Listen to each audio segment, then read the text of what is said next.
So as a medical oncologist, people often say, how can you do that? It seems like a really depressing job. And the reality is it's never a rarely depressing job. I mean, challenging things happen, but it's really not. And it's not a depressing job for a whole bunch of reasons. One of the main reasons is you get to live and serve a community year after year, decade after decade, and watch the community grow and change and know you've reached out and touched many people in that community and you're truly a part of that fabric. Another reason is that you have the opportunity of making a difference again and again in so many lives, and you really can. You cure and extend and help so often.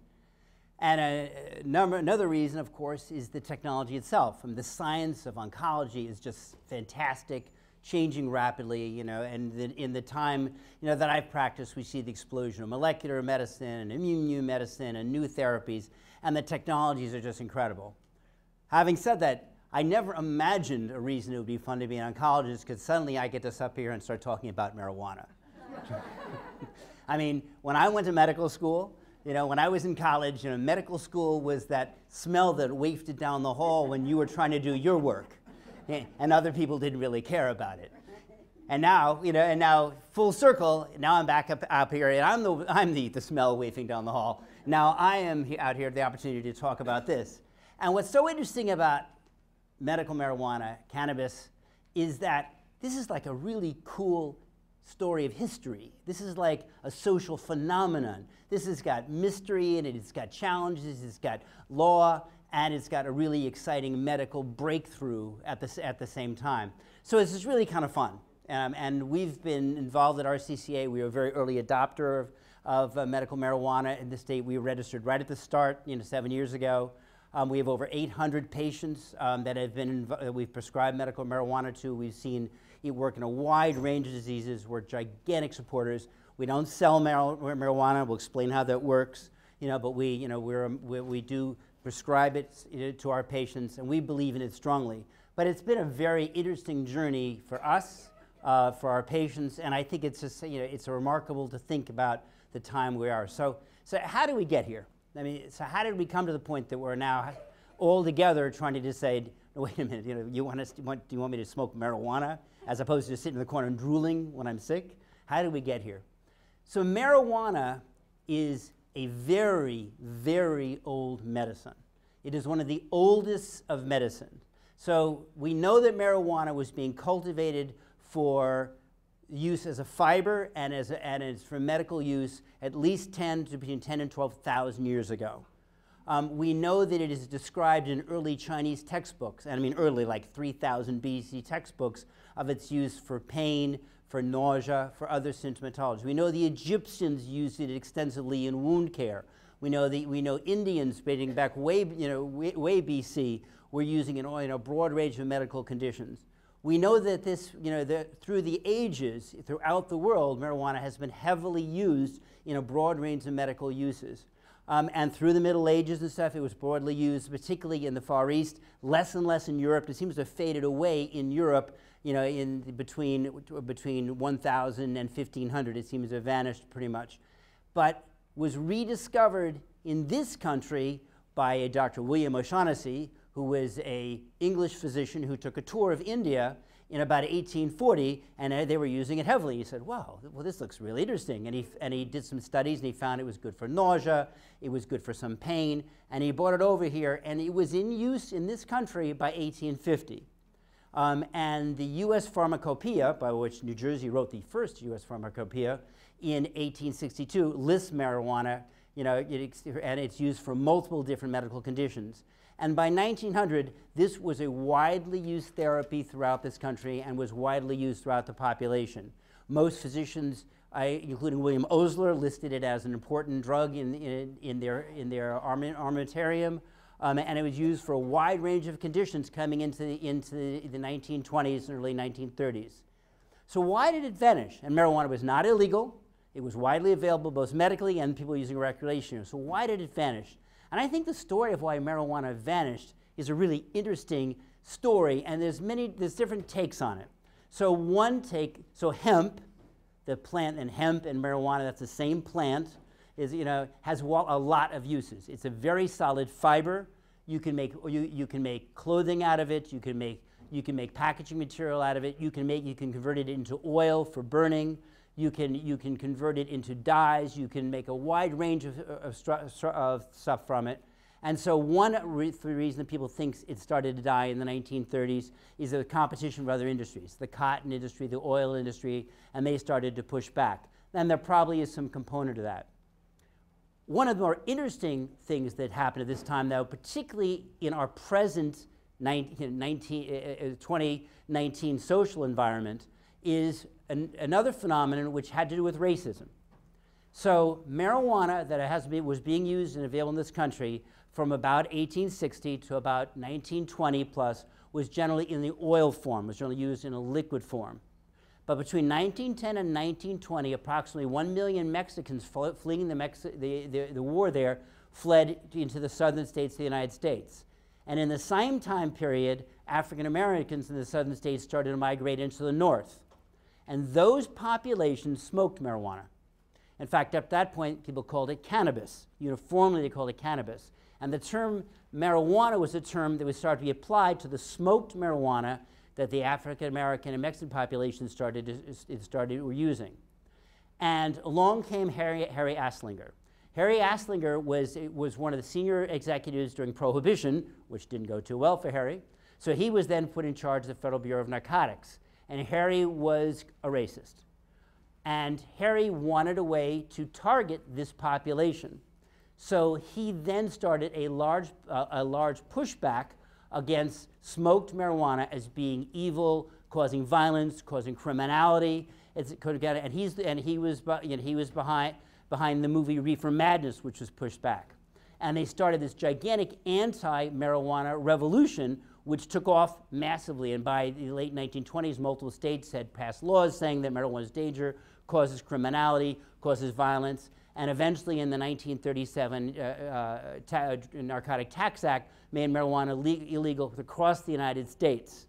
And up to that point, people were using marijuana recreationally and it was used medically, but it became illegal in 1937 and proceeded to vanish. Between 1937 and the 1960s in the United States, marijuana as a medical tool was completely gone.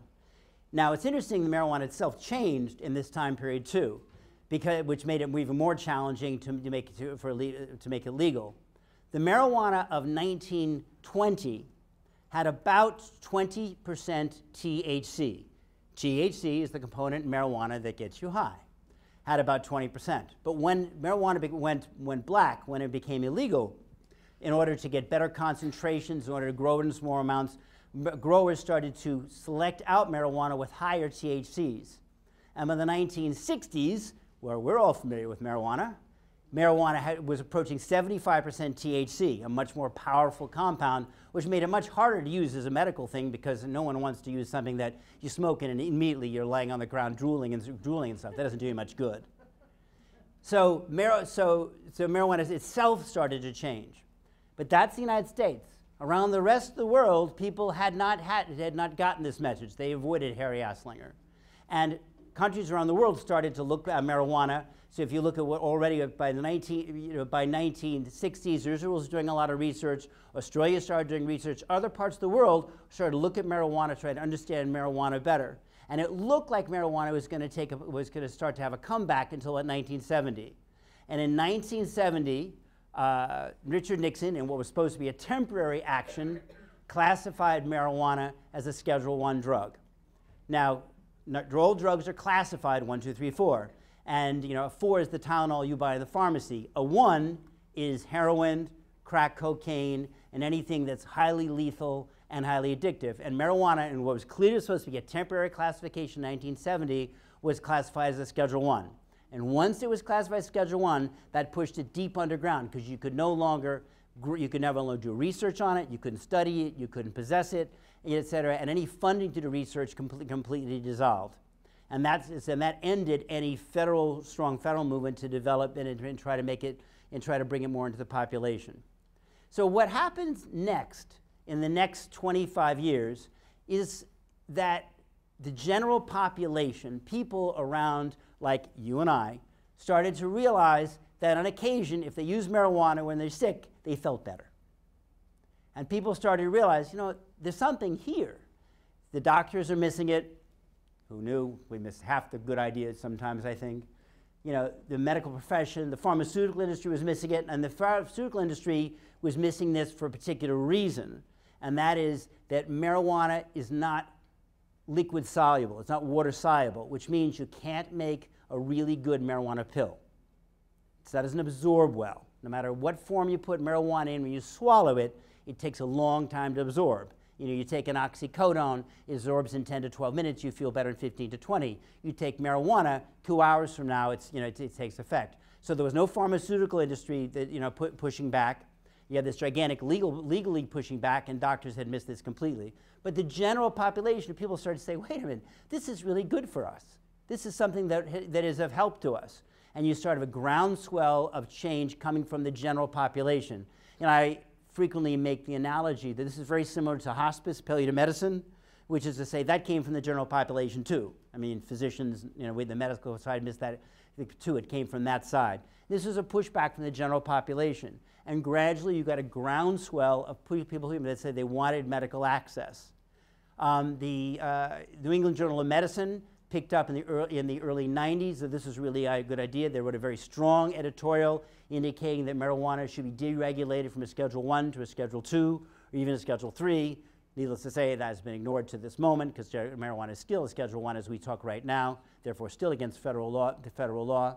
But California, in the first major step in 1996, passed the medical marijuana law, making it legal for medical marijuana access. And that, at that moment, was really what kick-started the industry. Since that time, as of this moment, 33 states, plus the District of Columbia, have legalized medical marijuana. Some also recreational marijuana, but the vast majority medical marijuana.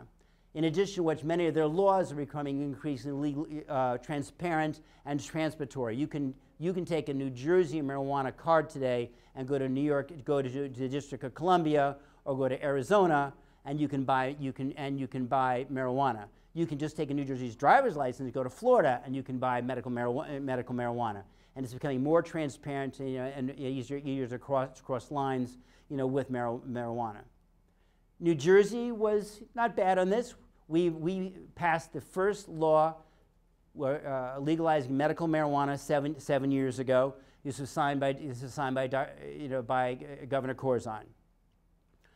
Now, how did that law work?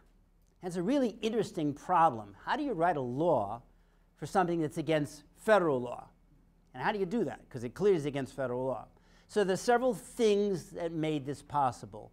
One was the pass of a bill in Congress that said that the Congress couldn't do anything about the regulation. They couldn't get it downgraded. They couldn't make it legal. So what they did is they made it illegal to use federal dollars to prosecute marijuana law. So the FBI agent can know it's illegal. He just can't spend any money prosecuting it, which means he doesn't get paid, which means he doesn't do it, which means he won't go, which means prosecute it. That was one step that helped a little bit. But then the next key was how is the state's going to structure it. So it's illegal there's several problems. It's illegal for federal law, which means a doctor can't write a prescription. I have a DEA license. All right, that means that I am regulated by the Federal Drug Enforcement Administration to write for drugs that are legally and FDA approved. So I can't technically prescribe marijuana because it's illegal. So that's one problem we had. Secondly, the state didn't want this to become a short circuit to recreational marijuana. They didn't want Dr. Salwitz opening up a table over there just writing prescriptions all day for marijuana. They didn't want that to happen. So, and they wanted a lot of controls on this. They wanted to be, because they basically needed to get it through the legislature. So how do you do that? So they wrote a very interesting law. Very interesting if you look at the structure of the law.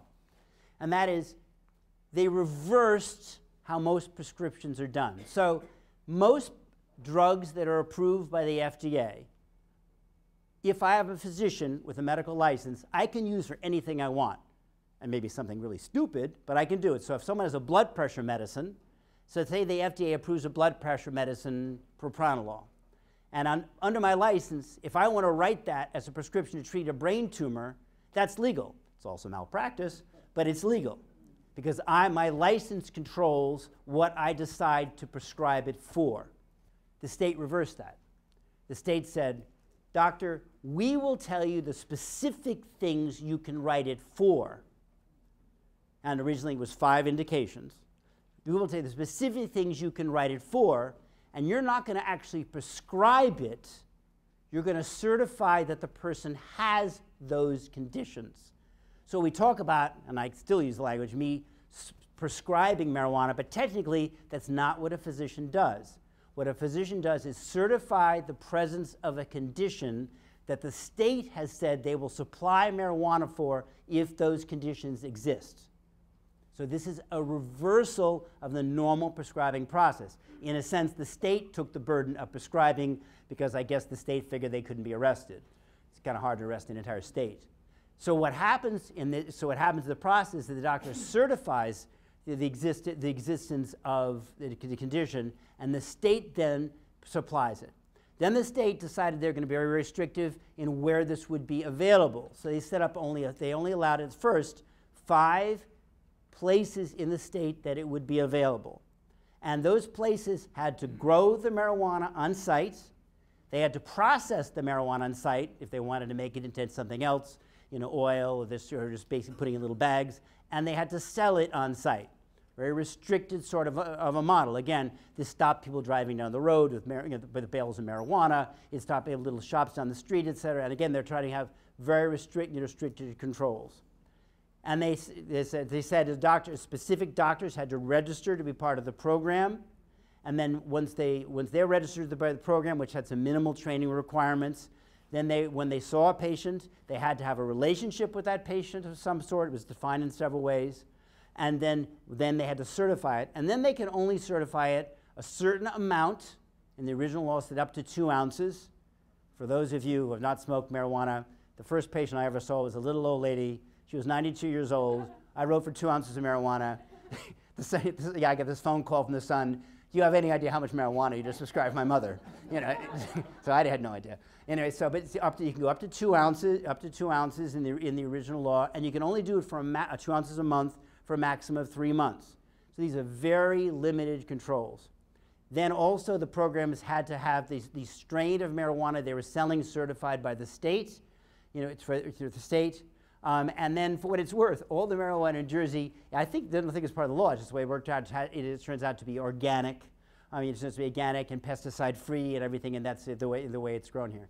And that's the original restriction they put on the state. So Corzine signed the law, and Governor Christie did not want to be the marijuana governor. So we hadn't really started yet because they still in the regulations are open in place, and Governor Christie really wanted not to be the marijuana governor that was running for president. So he did his best to stop the program for a short while. Assembly and Senate threatened him with contempt of Assembly and Senate. So they opened up the original shops. They opened up, and from the start, this has been a very good program for our patients. Patients have been thrilled and benefited, and it's really been very, very exciting journey for each of them going forward. Now, what's changed in the last few years is that first of all, that original 5 conditions have now broadened out to 18. So there are now presently 18 indications for marijuana in the state of New Jersey, and they include the obvious things: cancer, HIV, multiple sclerosis, almost any kind of pain that you can imagine, PTSD. And then you have ALS, and you have dysmenorrhea. You now have an indication for the use as part of a comprehensive program of narcotic withdrawal. But in the end, however, it's the #1 indication that for me says, okay, I think we've crossed the Rubicon here. Because let's be clear, the first indication, the #1 on the list, is anxiety. Okay, we live in New Jersey. So it's pretty hard at this point to say, no, you don't have an indication, for marijuana. But there's a very comprehensive list. But the process is still that the physician has to certify that one of those conditions, one or more of the conditions exists, in order before you get certified. The law was upgraded further this July. in a nice, and in multiple ways that will really, really we're seeing already benefit. They made it easier, more legal to get alternative forms. Originally, you basically the form was only supposed to be available in the grass sort of form, they were all used to rolling. So it was available. Now there were some centers that were producing some other materials, hoping they wouldn't get prosecuted. They never were. But now it's illegal to make gummies and oils and alternative forms. We're starting to seeing vape pens. We're seeing a broad range of materials sort of approve as it expands. The new law also opens up also multiple new licenses. We have multiple new people moving into the state, multiple new centers. The new law also splits up the need to grow, process, and sell on one site. So, for so like the Woodbridge Center just opened up is a sales place in Union. The Bryn Mawr Center is now giving vape pens to the one in Cranberry. And so the whole thing is starting to open up, and we'll see more and more of that. As of January 1st, 2018, so 6 years into the program, about 20,000 people had signed up for the program. By January 1st, 2019, it was approaching 50,000. So 6 years, 20,000, 30,000 people more joined last year.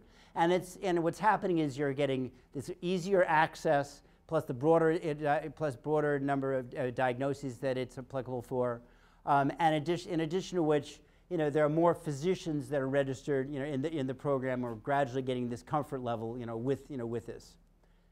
So this is a gigantic cultural building change, et cetera, with a lot of confusion about what's going on, et cetera, but what is this really? So what are we talking about? So marijuana is a 12,000-year-old plant that happens to produce a series of chemicals that interact with a system in our body which has been called the endocannabinoid system. The endocannabinoid system was discovered in 1992, and as of this moment, unless I missed something on the news tonight, no one's quite sure what it does naturally. It seems to be heavily connected to homeostasis, meaning natural balance of multiple different systems, immune systems, inflammatory systems, neurologic systems. It seems to integrate all that, but no one's quite sure how it functions naturally. But by probably chance, the cannabis plant has 113 cannabinoids that interact with the various connections of this system, what are known as receptors. There are two well-identified receptors of the endocannabinoid system, but there are probably a lot more. They are, no one's clever here, CBD1 and CBD2. CBD1 is in the neurological system. It's in the brain and the spinal cord. CBD2 is more scattered through the body. It's an endocrine organ. It appears to be an inflammatory organs. It's in the liver. And the chemicals of the cannabis plant, of marijuana, interact with these different receptors in various different ways. Now, there are 113 major identified cannabinoids, of which the average marijuana has about 80 different of these chemicals. And they do different things to different places in the body in these different chemicals. Marijuana is not, that's what makes marijuana so interesting, right? I mean, every one of our prescriptions, when we go home and look at the bottle line, it'll have one ingredient on there. It'll say, it'll say, metoprolol, it'll say Diavan, it'll say one chemical in there, maybe it'll two chemicals in there. Marijuana's got 113, 80 in the average plant. It's a very complicated compound. And these cannabinoids do different things in different parts of the body at different times. Now, the cannabinoid that we're all fully aware of, if you've ever walked through a college campus, is THC. THC stimulates the cannabinoid receptors of the brain. It is what gets you high. And THC is what's all about in recreational marijuana. If recreational marijuana didn't have THC, it would be 100% worthless because it wouldn't get you high. But medical marijuana doesn't want to have a lot of THC because I have lots of patients that use medical marijuana so they can go to work. And so they really don't want to get out on Cranberry Road, when they think the left side of the road is the right thing, like it's, they want to stay on the right side of the road and function. So you don't want a lot of THC in medical. So medical generally runs anywhere from 1%, 20% THC, depending on the amount in that particular plant. Now that's where the critical point. Different marijuana plants have different amounts of these different chemicals, and that's how they function differently. So, but THC is what gets you high. Think of that as a stimulus. Now the other cannabinoid that we're all hearing about, particularly now if you practically drive anywhere down the highway or toward anything, is CBD. So CBD also interacts with the brain, but it also probably acts heavily with the anti-inflammatory things. And think of CBD in the best ways. Think of it as Valium. It's the opposite of THC, basically. It's basically calming things down, pulling things down. So we see CBD now for sale everywhere. You see it's in Walgreens, it's CVS, it's online. So how is it possible that they're selling CBD? And the answer is that the federal government passed I forget the name of the act. It's an act about 1.5 years ago making it legal now to sell hemp as long as it has less than 0.3% THC. And therefore, you can grow hemp, and then from that you can get CBD. And that's where the CBD comes from, in theory, that you're seeing sold as you drive down the street. The problem with that exploding industry is it has absolutely no control. The FDA is not looking at that. Nobody's testing the chemical levels of this, et cetera. And the variability within what is available as you drive down the street is massive. I mean, the studies have done, people have gone online and they've ordered 15 different brands of this, and one has got nothing but olive oil, one's got tons of CBD, some's got trace of THC, and the other chemicals mixed in. The problem there is the variability. It's not that it might not help. We know that CBD can suppress seizures. We know it can suppress certain types of pain at times. We know it may at certain times suppress certain types of inflammation. The problem is that what's available over the counter, if you will, is just completely unregulated at this point and you're not sure what's going on. You'll see it says on it, CBD from hemp. Because if it said CBD from marijuana, then that person gets to get arrested because that's not legal to sell. So it's hemp, but that's the problem with that. But that's what you're seeing. But medical marijuana has the THC, it has CBD, and then it can have any mix of up to another 111 other CBDs, many of those we don't understand. And we don't understand how they interact, we don't understand how they function, et cetera, because we just haven't done the research. Why have we done the research? Oh, because it's a Schedule I drug and it's against the law to do research on it. Rutgers, when we started to have medical marijuana legal, was very excited about, because the big pharmacy department, big biochemistry department, they were thrilled. We'll become a marijuana researcher. To which their lawyers said, yeah, and you lose all your federal grants in about a day and a half. So they couldn't do that. Now, other countries around the world are looking at this. The Australians are very interested in marijuana and cannabis and seizures. So they're going through breaking it down, isolating out each of the 113 chemicals, testing them in seizure models and working at that. The Israelis are looking at it in cancer, et cetera, because there is some hint that some form of marijuana may have some anti-cancer effect, at least in tissue culture. Now, which form of marijuana of the 113 chemicals, which is the important one? How do you use it? In what form? At what time? Nobody knows. But the Israelis are looking at this, et cetera. We unfortunately are doing very, very little research for the obvious reason that it's practically illegal to do it in this country. But when you're buying a medical marijuana plant, you're buying, therefore, a mixture of chemicals that have a benefit to a great extent that is learned by experience. So there are over 60 strains of medical marijuana which are presently licensed for growth in the state of New Jersey. And they have a wide range of the different chemicals in them. And if you go to a medical marijuana dispensary, they'll give you a card that lists the amounts of the major chemicals as far as we know. What we don't know is that how much the other ones interact, how critical they are, et cetera, with the systems. We just don't understand that.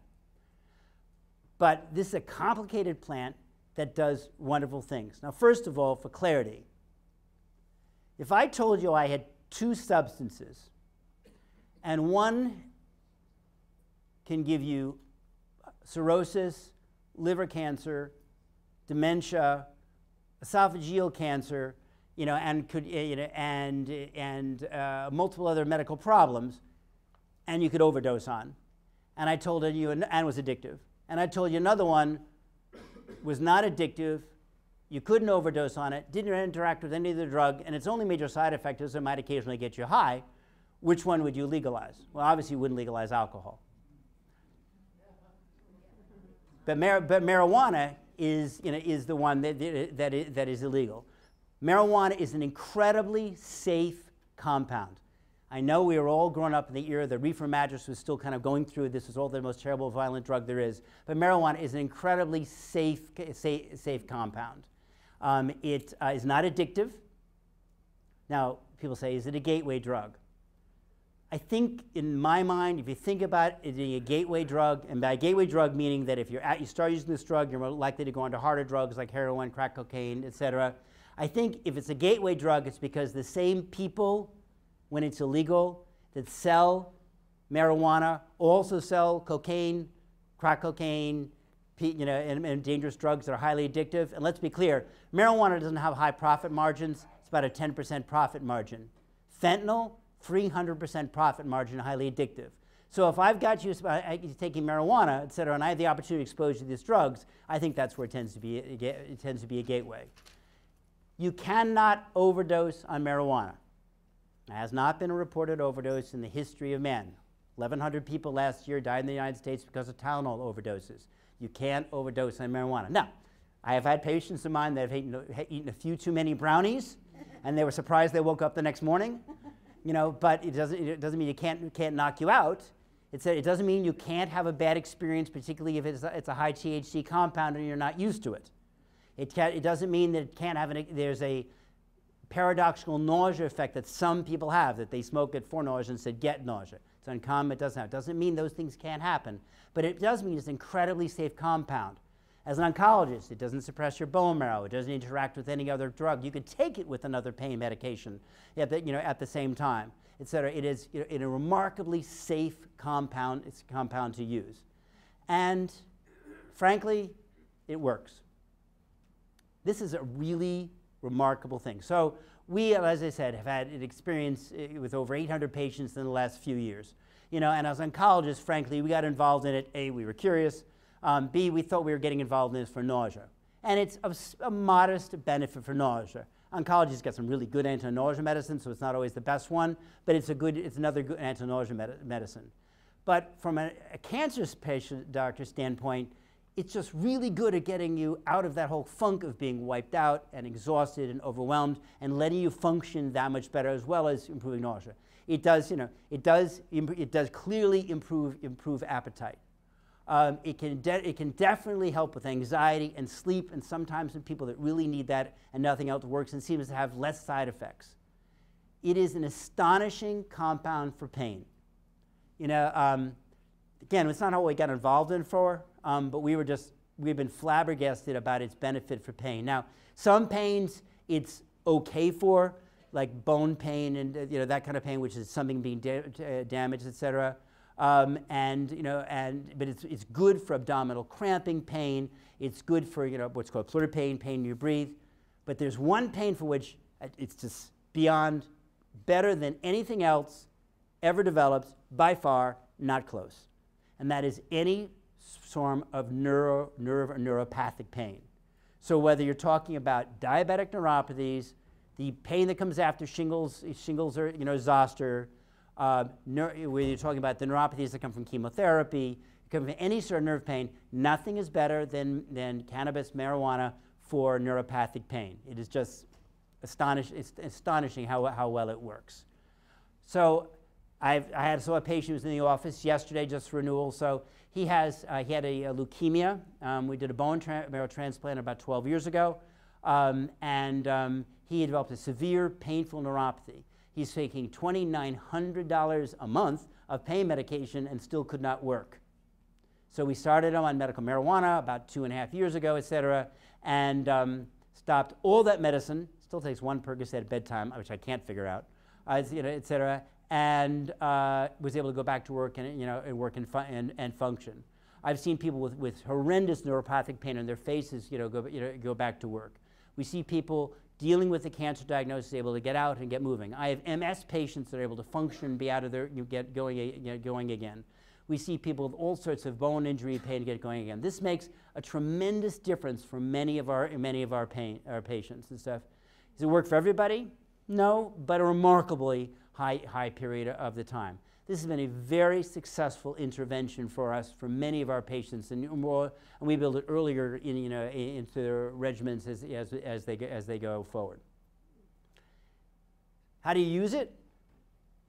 We have patients that use marijuana in pretty much any form you can think of.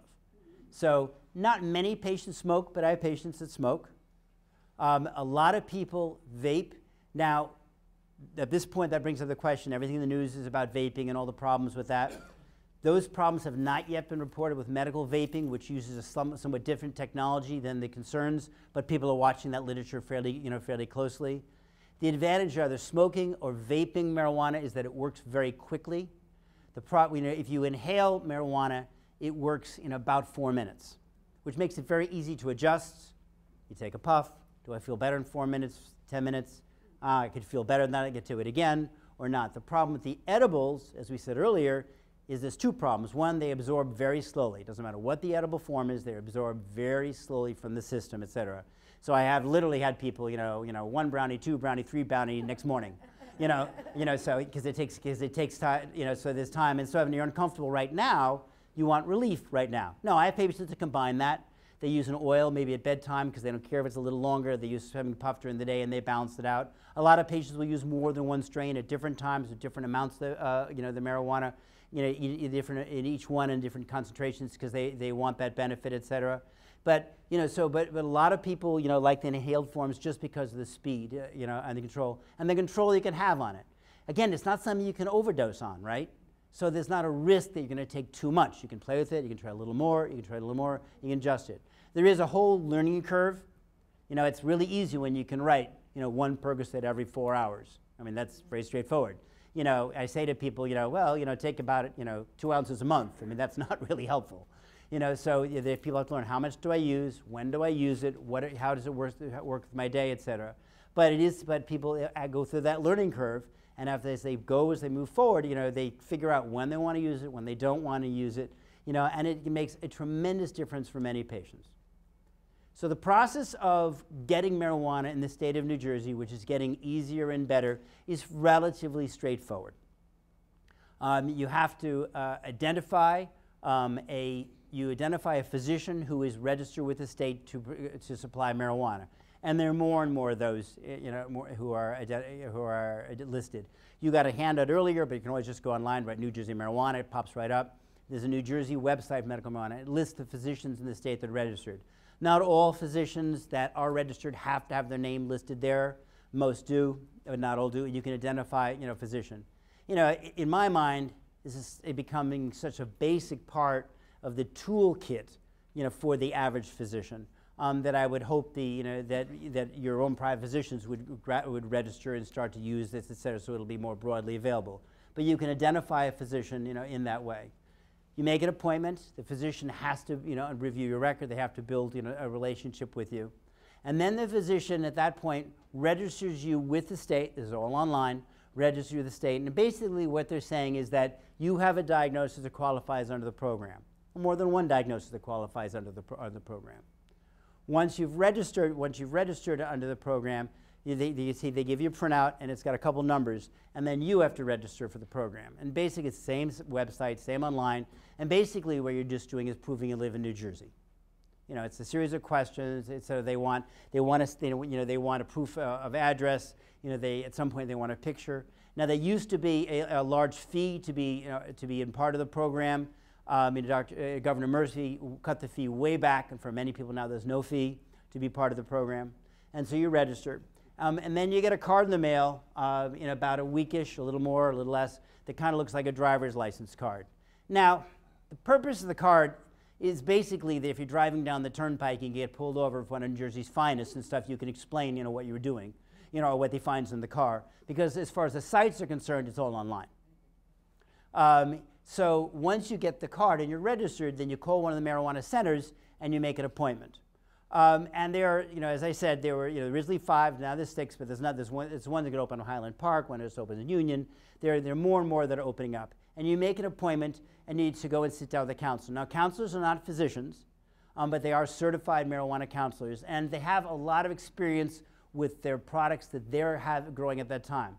Now, this is a plant, right? And people, they're growing, and most of these places, they're literally growing it in back. You know, so which means that they have more or less things, you know, depending on rushes of things and how much is growing, you know, et cetera. You know, and the supply is still somewhat erratic, and that's one of the issues we still have. We don't have consistency of supply yet. So it's not always the strain you had last month, and not always the strain you're going to have this month, et cetera. But that's stabilizing, it's getting better, and competition's going to make it better. And you sit down with a counselor and decide to base on your symptoms you're having or problems, which strain or strains they might recommend. And then how do you want to do it? You know, what equipment you might need to do it, you know, what process you do it, when you do it, and they work with you and they walk you through this process. This is a cash-only business. Why? Because it's against federal law. What do banks have? Banks and credit cards have. They have federal licenses, et cetera, and an insurance company has to be has to follow FDA regulations, so they can't cover it. So you pay for this. It is a cash business. Depending how much you use, generally it's running most of my patients somewhere in the $100 a month, but you can easily spend $150. You know, the state recently increased the max amount to 3 ounces. So if you want to spend $1,200, you can go out and buy 3 ounces of marijuana. I'm not sure what you would do with that much marijuana in that time, you know. But you know, so you can do that, et cetera. But you are going to pay, you know, cash, et cetera. Hopefully soon we'll be able to see checks and debit cards used. The state is, you know, has made some banks some safe havens, because the banks have a problem with this too, right? Well, it's an illegal product. Someone's giving them cash, and then they're walking into the bank with money they've received from an illegal product. That's called money laundering. So the banks have had a big problem and stuff, and you know, and the United States handling this and stuff, and now we have a lot of cash moving around. This has become a big business for the whole security world, right? Because you're literally driving around with blocks and blocks of cash, and, you know, hundreds of thousands of dollars of cash that you're bringing over and delivering to the banks. You know, there's certain banks that will take it. So that's been a whole part of this, you know, this problem too. But at this point, you still do have to pay cash. You can buy anywhere from, you know, 1/8 of an ounce up to 3 ounces. Very few people need 3 ounces, and you can do that on a monthly basis. Originally, the limit was a 3-month prescription. The prescription can now be up to 1 year, which makes it a lot easier for the patients, et cetera. And you can go back once a month, you know, you get refilled and, you know, and get marijuana. And you can change strains and stuff. You can change centers. They do have sales. Who would have marijuana sales? My favorite sale was this. About 2 years ago, I get these emails, marijuana sale. I'm there. You know, so I get this great email about 2 years ago, et cetera, and the email comes out July 2nd, right? So they're having so one of the marijuana centers was having a July 4th sale on marijuana for veterans. I mean, I was around for Vietnam. Can you imagine that? Whoa, come on back. We'll buy your half-price marijuana. You know, so that was the greatest sale I've seen of this type. You can change between centers. Nothing wrong with it. You know, you just go online, you change the little site. It takes 2 seconds to do. If they have sales, they have products and stuff that one has or doesn't have. You know, you know, because they are competing. We're going to see more and more. You can change between centers. You can buy here. You can go back there, et cetera. Not a big deal to do. And then once you've gotten the product, it takes some patience and experimentation. You know, it's a need to start slow because you're not sure how it's going to affect you. You know, I mean, you don't start it, with a quick puff and then run out to the car. You can drive. So the rule's kind of similar to narcotics. You know, if it's a significant change in your prescription, if you're feeling sedated or unsteady, don't drive, et cetera. You know, but it is possible to have used marijuana in the previous 6 to 8 hours and stuff, and be cognizant and stable and stuff, and to use it, use its function, and you kind of gradually figure it out. And it does take some patience figuring out, because again, no one can say to you, this amount's right for you, that amount's right for you, this is what you should do. It takes the patience to work, and then you kind of gradually work it through with time.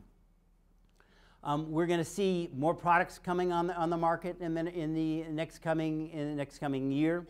We're going to see more availability. It's going to be a very interesting journey as this changes.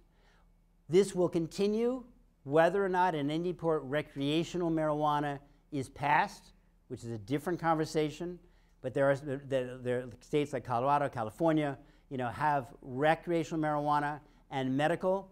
Obviously, as I've said, they're different products, right? Recreational is supposed to get you high. Medical is not supposed to get you high. So they're different products, but hopefully it'll undoubtedly be some of the same producers if that occurs. But our hope is that it will bring the cost down. But if that happens, but it won't change hopefully this part of the journey. This is a really interesting time, in this process. Lots of changes, lots of confusion, lots of new thoughts, etc. But it is an exciting time, and this is a really good thing.